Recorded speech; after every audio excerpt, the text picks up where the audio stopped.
Les saludo en el nombre del Señor. Y en esta hora quiero invitarle a responder la pregunta de qué una persona es salva. Sabemos que Jesús vino a este mundo, la Biblia dice, a buscar y a salvar lo que se había perdido.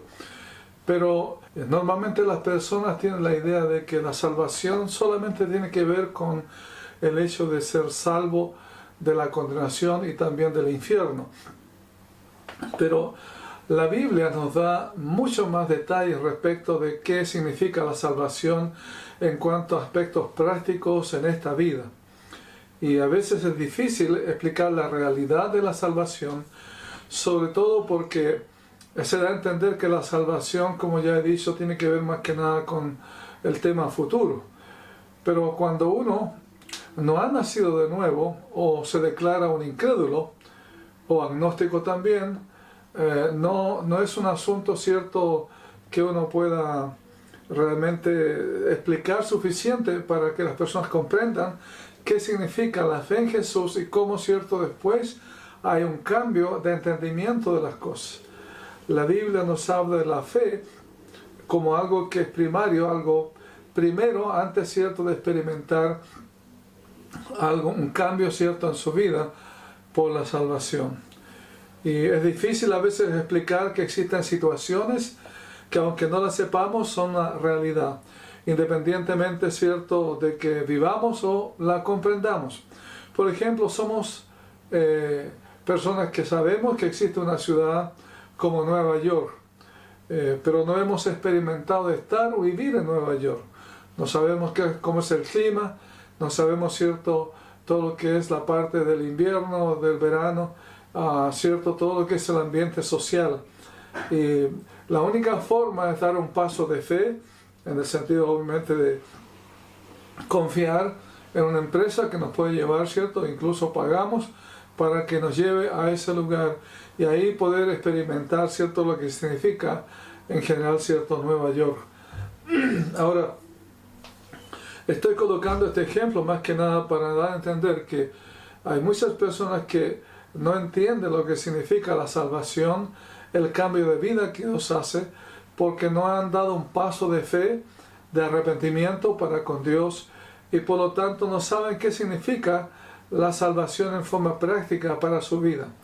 Porque la salvación no es algo cierto que tiene que ver solamente con el futuro, sino también con algo presente. Y podemos decir que la salvación realmente es como lo que he dado cierto el ejemplo. Muchos no pueden comprender lo que significa la salvación porque no se han entregado por fe a vivir en la comunión con Dios. Incluso si uno es un recién nacido en el Señor, al Evangelio, puede que no comprenda todo lo que significa la salvación cuando se convirtió al Señor. Y solo va a ir, cierto, comprendiéndolo y tomando conciencia de las bendiciones que significa la salvación, en tanto vaya viviendo por fe lo que Dios dice que tiene que hacer. Ahora, y es un ejemplo adicional que quiero dar. Por ejemplo, cuando un bebé nace, en la etapa de bebé, no sabe, cierto, los grandes privilegios y también los grandes problemas que vienen, cierto, producto de haber nacido en una familia, en una sociedad, en una nación, el lenguaje, todo lo que significa, cierto, el peligro de este mundo, pero también los privilegios que va a tener. Va a tener un nombre de su familia, etc. Pero él no es consciente de eso. Lo mismo sucede, cierto, cuando uno nace al Señor. Cuando uno nace al Señor, hay una etapa, cierto, la cual es un bebé y por lo tanto tiene que alimentarse, como la Biblia dice, con la leche espiritual que es la palabra de Dios. Y a través del tiempo va a ir viendo, cierto, que la experiencia cristiana es diferente a lo que era la experiencia sin conocer al Señor. Ahora, entonces, así que vamos a considerar tremendas verdades de la Biblia acerca de qué significa la salvación, pero en forma práctica hoy día. Entonces la pregunta, ¿de qué somos salvos? ¿De qué usted puede ser salvo? En primer lugar, la Biblia nos habla, cierto, de que somos salvos de nuestra naturaleza pecaminosa. Somos salvos de nuestra naturaleza pecaminosa. En cada persona hay una naturaleza pecaminosa, que es ahora, en la realidad ahora, en tu corazón y en mi corazón. Es una naturaleza pecaminosa intrínseca en el hombre. Y la Biblia define esto como pecado, y el pecado es soberbia o rebelión. No solo, cierto, tiene que ver con desobediencia. Hay muchas personas que dicen, bueno, yo trato de cumplir los mandamientos, etc. Pero el problema es que uno puede obedecer sin tener un corazón de obediencia genuino, y más que nada obedecer, pero por dentro hay cierto rechazo. Siempre recuerdo, cierto, cuando uno ve en los prados o en los jardines, no pisa el pasto, y uno tiene la tendencia a pasar por eso, porque hay algo natural en nosotros, en nuestra naturaleza pecaminosa, que resiste, cierto, de los no hagas esto, no hagas esto otro. Entonces esta naturaleza se manifiesta por el diagnóstico que nos hace un psicólogo, no hace, cierto, un médico que ve, cierto, la parte física de nuestro cuerpo, sino aquel que diagnostica de una manera certera el corazón nuestro, el corazón del hombre. ¿Y quién es? Es Jesús. En el libro de Marcos capítulo 7, versículo 21 al 23, el Señor dice que de dentro del corazón del hombre salen, número 1, los malos pensamientos, número 2, los adulterios, las fornicaciones, los homicidios, los hurtos, las avaricias, las maldades, el engaño, la maledicencia, la soberbia, la insensatez. Todas estas maldades de dentro salen y contaminan al hombre. La verdad que si uno va por cada uno de estos, es simplemente una corroboración. No tiene que usted ver noticias, simplemente, cierto, bueno, sabemos que todos los días tenemos noticias de todos estos males, pero ya el Señor nos muestra de dónde salen estas cosas. No es problema, cierto, del sistema económico, sistema educacional, etcétera, sino que va intrínsecamente en cada persona. Ponga a dos niños, cierto, pequeños, y dele un juguete a uno y empiezan a pelear por el juguete. Es algo natural, ¿cierto? Y no es que Dios haya pensado cuando nos creó en eso, sino que sabemos, ¿cierto?, que esto viene de una semilla, ¿cierto?, de Adán, y que no es solamente el problema de Adán, sino también nosotros experimentamos esta naturaleza pecaminosa. Entonces Dios, cuando nos salva de esta naturaleza pecaminosa, porque hace un cambio en nuestro corazón. En segundo lugar, ¿cierto?, la salvación presente ahora, ¿qué es lo que hace? Esta salvación, ¿cierto?, nos habla de que nuestra naturaleza pecaminosa nos lleva a escoger rebelarnos o rechazar al Señor. Y de esto el Señor nos salva también, de nuestra naturaleza pecaminosa que nos lleva a escoger, rechazar, ¿cierto?, y rebelarnos al Señor. En Romanos capítulo 10, versículos 10, Romanos capítulo 3, versículos 10 al 12 dice, como está escrito. ¿Dónde está escrito? En la ley del Señor. En la ley donde Dios dice en su palabra que, bueno, ahí está, ¿cierto?, los 10 mandamientos y muchas otras cosas que el hombre no ha cumplido. Y por eso dice el Señor, como está escrito, no hay justo ni aún uno. No hay quien entienda, no hay quien busque a Dios. Todos se desviaron, a una se hicieron inútiles, no hay quien haga lo bueno, no hay ni siquiera uno. La verdad es que hoy día estamos llenos de acusaciones unos por otros, en el mundo político, ¿cierto?, el mundo social, y obviamente muchos, ¿cierto?, culpan a otros y critican, etc. Y la verdad es que los que juzgan, dice la Biblia, también son parte del problema. Y la palabra dice que el problema mayor es que no hay nadie que busque a Dios. Es Dios que busca al hombre. Y por lo tanto tenemos que agradecer por esa misericordia y la gracia de Dios. Y Dios, cuando nos busca, Él quiere buscarnos para tratar con nuestra naturaleza pecaminosa, que nos lleva, ¿cierto?, a escoger realmente nuestro esquema y no, ¿cierto?, el esquema de Dios. Nos rebelamos y rechazamos al Señor. Pero Dios ahora quiere cambiar toda esa condición para realmente amar al Señor, bendecir su nombre, hacer su voluntad y hacernos bien, ¿cierto?, por andar en su camino.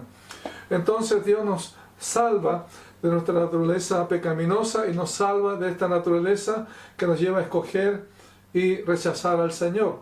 Pero también hay algo más. Dios también nos salva de nuestra separación de Dios, en el sentido que no tenemos comunión con Dios, porque la Biblia establece que todos estamos en vida de Dios, lo que la Biblia llama muertos espiritualmente hablando. Muertos espiritualmente hablando. La muerte aquí no es la muerte física, sino la muerte en delitos, dice la Biblia, y pecados. Es lo que la Biblia enseña en Efesios capítulo 2, versículo 1. El apóstol Pablo, dirigiéndose, cierto, a los hermanos que ahora, cierto, son salvos en la iglesia de Éfeso, realmente él les hace ver quiénes eran antes y quiénes son ahora.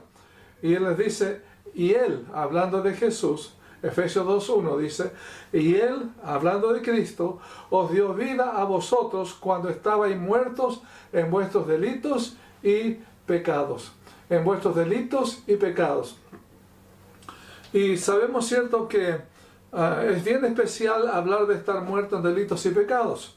Es como un cuerpo que está muerto pero sigue teniendo vida a través del organismo biológico que se está degradando por la descomposición. Una persona muerta físicamente. El cuerpo físico muerto no tiene comunicación con otro, con su familia, con quien compartía. Bueno, ahora, cierto, físicamente está en descomposición. Y todo esto llevado a la descripción que el apóstol Pablo habla de una persona muerta en delitos y pecados, es ilustrativa de la condición del corazón del hombre que Jesús describió, ¿cierto? Lo que leímos antes. La palabra delitos tiene que ver con transgredir la ley, ¿cierto? La legalidad. Pero también, ¿cierto? La palabra pecado es la actitud para no hacer lo que Dios quiere. Y ya dijimos, ¿cierto? Que tiene que ver con rebelión y rechazo al Señor. Y Dios quiere realmente, ¿cierto? Que nosotros cambiemos esa condición de estar muertos en delitos y pecados. Y sabemos, ¿cierto? Que como la Biblia nos habla de los delitos, ya mencionamos, ¿cierto? Tienen que ver con cosas de la ley, la legalidad, pero también, ¿cierto? Los pecados tienen que ver, ¿cierto? Con cosas que no necesariamente están vinculados a una legalidad en una nación. Por ejemplo, la Biblia nos habla de adulterio. Ya el adulterio no es penado, ¿cierto? Por las leyes. Dice la Biblia adulterio, fornicación tampoco, inmundicia, lascivia, hechicerías, enemistades, dice pleitos, celos, iras, contiendas, disensiones, herejías, y bueno, y cuántas cosas dice la Biblia semejantes a estas. Y eso obviamente no está siendo perseguido por la policía o por los magistrados, los tribunales, y sabemos, cierto, que todo esto está involucrado en lo que son el estado de la persona que está muerta en delitos y pecados. Pero en comparación con lo que la Biblia habla del fruto de la persona que tiene vida espiritual, nos habla del amor, de la benignidad, de la paz, de la bondad, de la fe, de la mansedumbre, de cuántas cosas asociadas, ¿cierto?, al fruto que Dios quiere producir en el hombre cuando realmente se convierte a Él. Entonces Dios nos libra y Dios nos salva de nuestra separación con Dios, porque no tenemos comunión con Él y estamos, la Biblia dice separados. Dice separación significa muerte en el sentido, cierto, espiritual, no tener la vida de Dios, muertos en delitos y pecados. Ahora, también Dios nos libra y Dios nos salva, amigos y hermanos, de nuestra ceguera espiritual. En cuarto lugar, no tenemos la capacidad de discernir la gran bondad de Dios cuando está sin salvación, sin perdón de pecado, sin realmente la bendición de una vida nueva. No tenemos la capacidad de distinguir la gran bondad de Dios manifestada por el Evangelio en la persona del Hijo de Dios. Segunda de Corintios capítulo 4, versículo 4, la Biblia dice, lea usted en Segunda de Corintios capítulo 4, versículo 4, dice, en los cuales el Dios de este siglo, y hablando de estas personas que están perdidas, en los cuales el Dios de este siglo cegó el entendimiento de los incrédulos, para que no les resplandezca la luz del Evangelio, de la gloria de Cristo, el cual es la imagen de Dios. ¿Sabe que muchos están ciegos Y la ceguera viene por incredulidad. Y el enemigo se aprovecha, ¿cierto?, de esta incredulidad para poner ceguera en sus ojos de no ver. La Biblia dice el evangelio de la gloria de Cristo. El evangelio de la gloria de Cristo, el cual es la imagen de Dios. Las personas perdidas no aceptan el hecho de cómo una persona se declaró ser hijo de Dios y aún Dios mismo, y que Él fuera el que nos revela al Padre. De hecho, por eso fue una de las causas que los fariseos llevaron a Cristo a la cruz, porque ellos dijeron: es blasfemia lo que tú estás haciendo. Pero sabemos, ¿cierto?, que esa verdad que el Señor les presentaba se ratificó cuando Él resucitó de los muertos y ahora está sentado a la diestra. Y el cambio que ha hecho a través de montones de personas, millones de personas que han experimentado, ¿cierto?, la salvación. Entonces somos salvos de nuestra naturaleza pecaminosa. También esa naturaleza que nos lleva a revelarnos a Dios. Somos salvos de eso. Somos salvos de estar muertos espiritualmente. Somos salvos también de lo que significa la ceguera espiritual. Somos salvos también de nuestro estado de perdidos.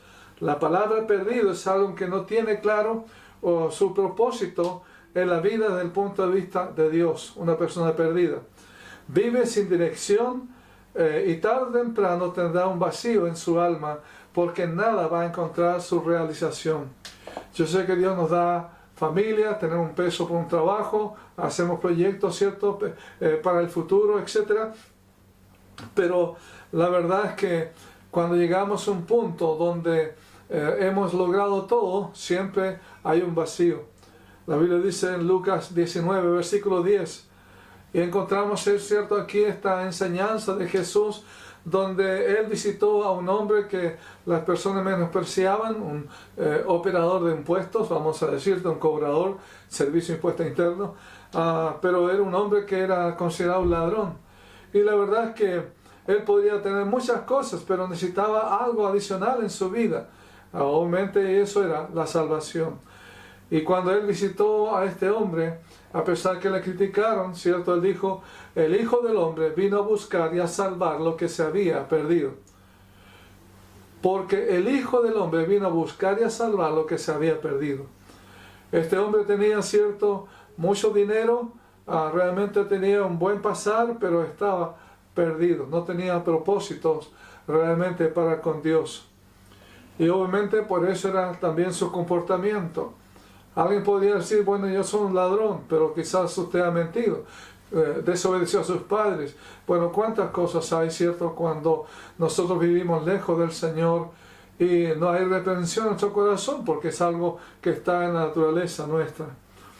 Un sexto punto que quiero resaltar es el hecho de que, para responder a la pregunta de qué Dios nos salva, hemos visto que Dios nos salva de nuestra naturaleza pecaminosa. Esta naturaleza, ¿cierto?, nos lleva a revelarnos a Dios.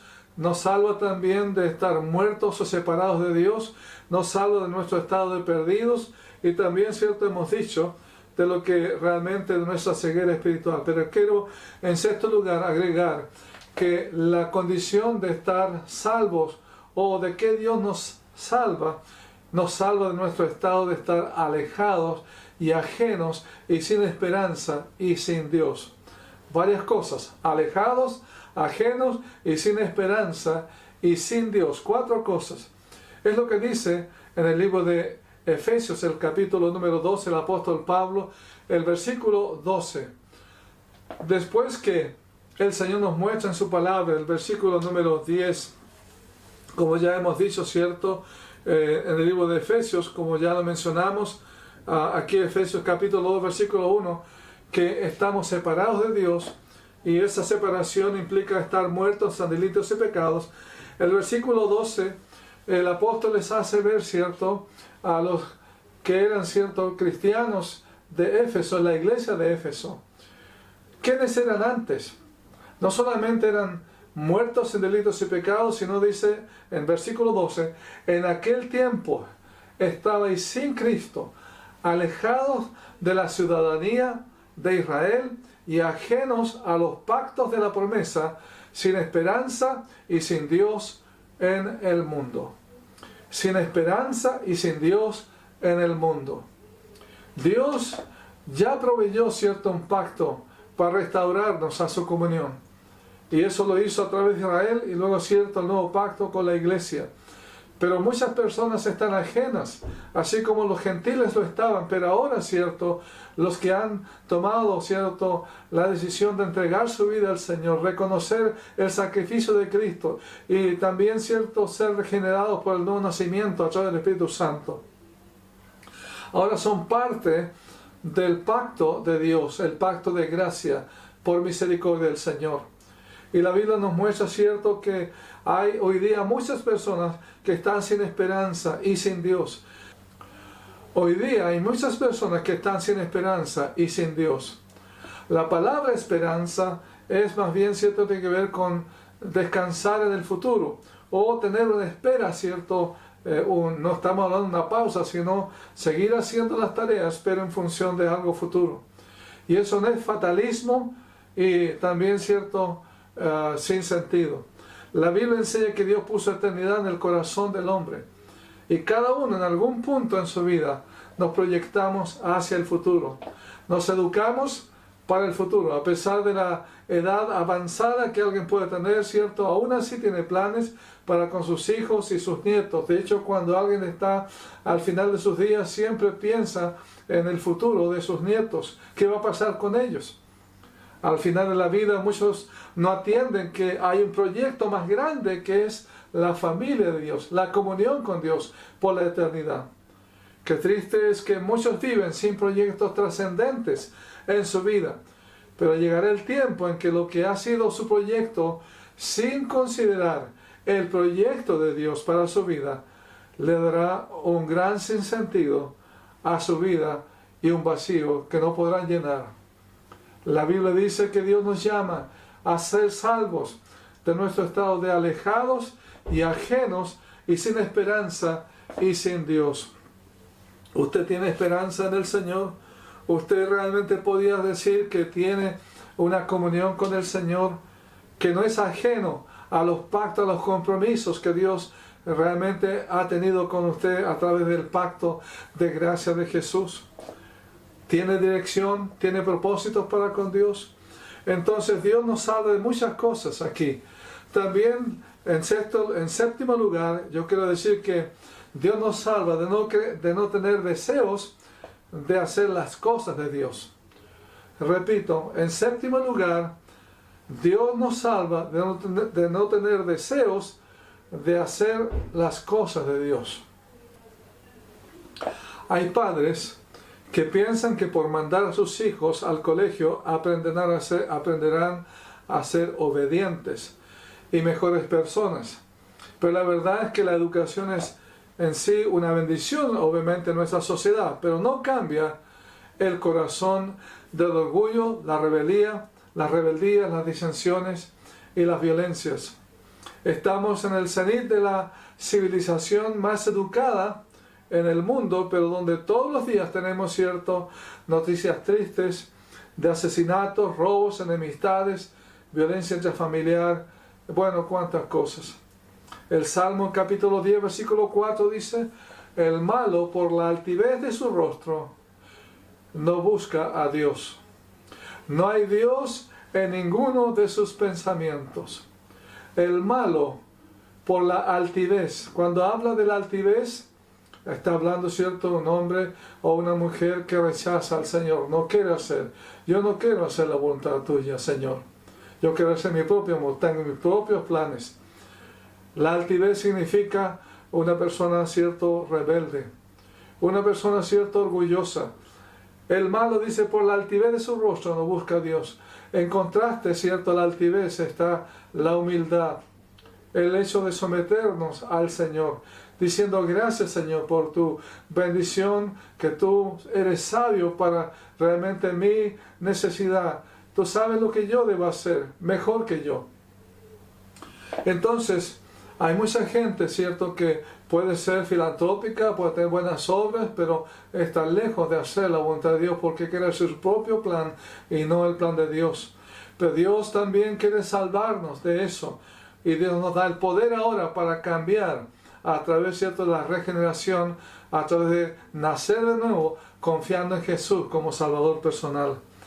También sabe Dios nos libra, no solamente cuando Él nos salva, no nos salva solamente de no tener deseos de hacer las cosas de Dios, del estado de muerte, ¿cierto?, en delitos y pecados, del estado de pecaminosidad, la naturaleza pecaminosa, y también, ¿cierto?, de otras cosas que hemos mencionado, sino también nos salva, de la Biblia dice, de la ira de Dios. En Juan capítulo 3, versículo 36, la Biblia dice: el que cree en el Hijo tiene vida eterna, pero el que rehúsa creer en el Hijo no tiene la vida, sino que la ira de Dios está sobre él. La ira de Dios. Yo sé que muchos hablan del amor de Dios, y Dios nos ama, Él es amor. La Biblia dice eso, y por eso, por ese amor, la Biblia dice que Él nos amó primero. Nosotros no amamos a Dios primero. Hemos dicho, cierto, que cada uno se aparta, pero el amor de Dios ya se mostró hace 2000 años cuando Jesús murió en la cruz por ti y por mí. Pero el problema es que realmente aquel que no cree en Jesús, no le ha recibido como Salvador, no le sigue, la Biblia dice que la ira de Dios está sobre él. Hay un día de juicio. Hoy día, cierto, esa ira está, cierto, sostenida en la paciencia y en la misericordia de Dios, pero llega un momento en que cada uno tendrá que presentarse ante Dios.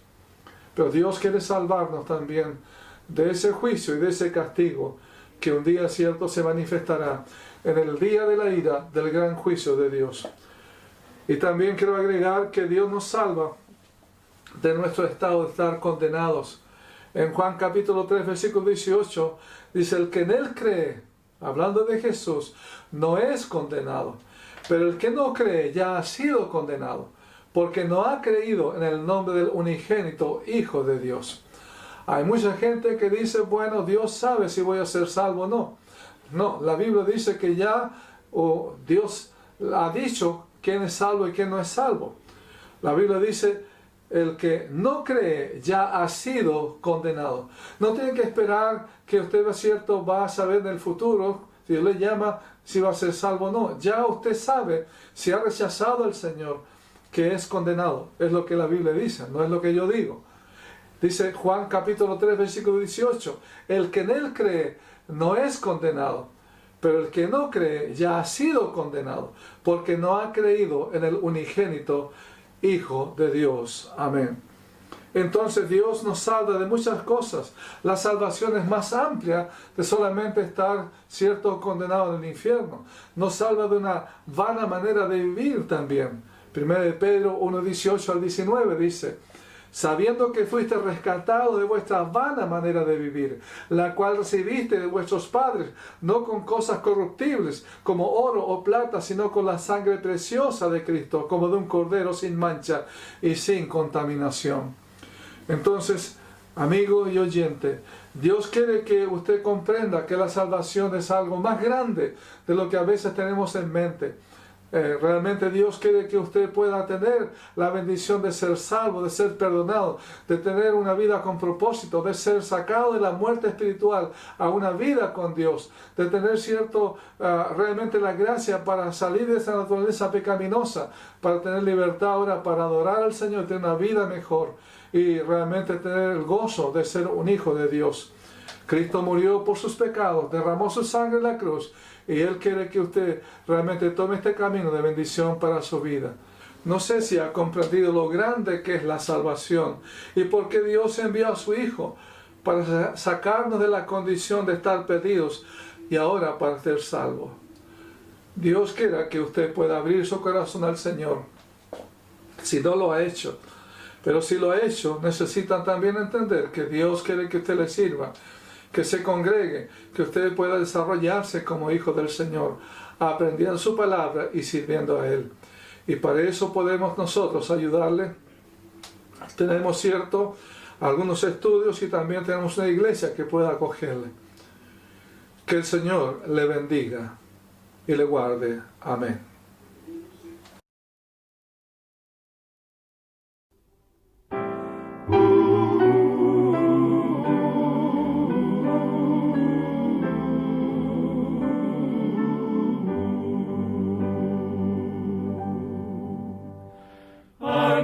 Antes que astros mil fueran formados, antes que el hombre aquí viniera a ser, ofrece al pecador Dios su cordero, fue pan de redención y gran poder. No pudo encontrar un Dios de tanto amor, otra salud mejor para la humanidad, como la muerte de su Hijo el buen Jesús. No hubo plan mejor que el de la cruz.